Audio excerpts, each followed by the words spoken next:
Okay, later the same day, red clover getting baled.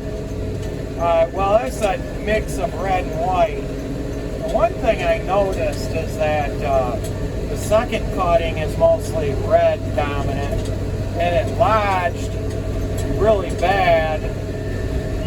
So I noticed I got a lot of the damn hay on the field still, you know, but it's like the tall, thin stem part, thick stem part on the ground, like it cut the heads and the top of the leaves off. But yeah, a lot of it lodged. I didn't realize how bad it was lodged till after I got it raked and I'm baling it. But it's making nice hay, but I think a lot of it's still on the field, how bad it lodged. The first cutting, you saw a lot more of the Ladino clover in this. But the second cutting, the red, later in the year really came up tall and dominated flower.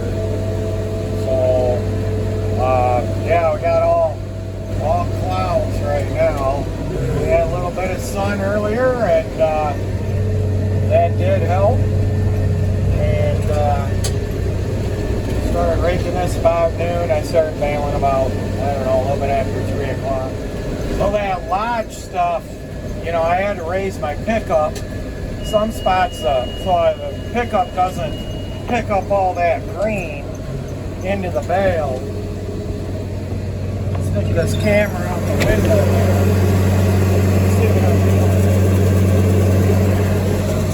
See what I'm dealing there with on that lodge stuff. I don't know. Trefoil will lodge too, but trefoil will, oh darn. See, one side didn't get tied. End of the day, I didn't get everything baled. Humidity started going up. One field of clover wasn't dry. Got in there and it was wet. But I noticed I finally took my infrared thermometer that I bought years ago, and I kept telling myself I'd always check bearing temperatures. A lot of these were like 99, 89, whatever, the sprockets out here. And these bearings were relatively cool. This was hot.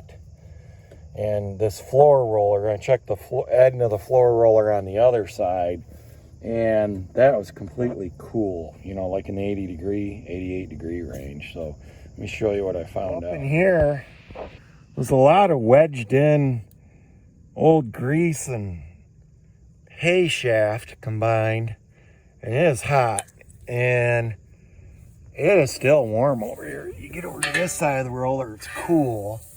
So hopefully just that friction from all this stuff, and I keep sticking a big screwdriver up there and knocking stuff out. It was all caked, and let's keep getting more and more stuff out of there. It's all kind of warm.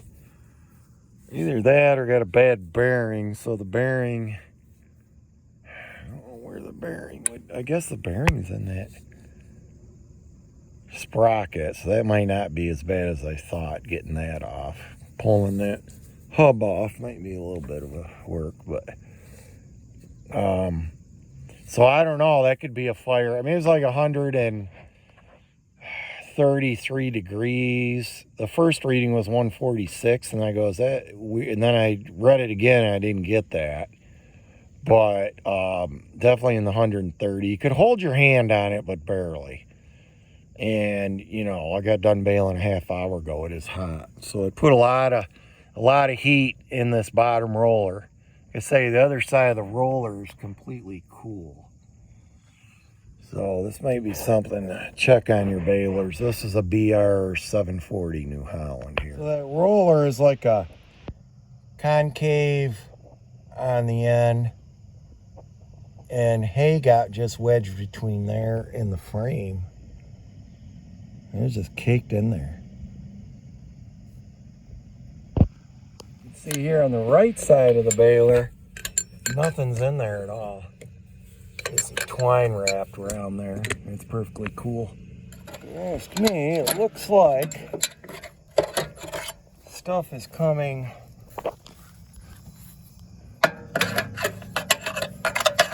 through this access hole to this bolt and going down. This is a cavity here going down behind the sprocket, getting into that tube. Right here is a carriage bolt. Why doesn't it do it on this side? I don't know.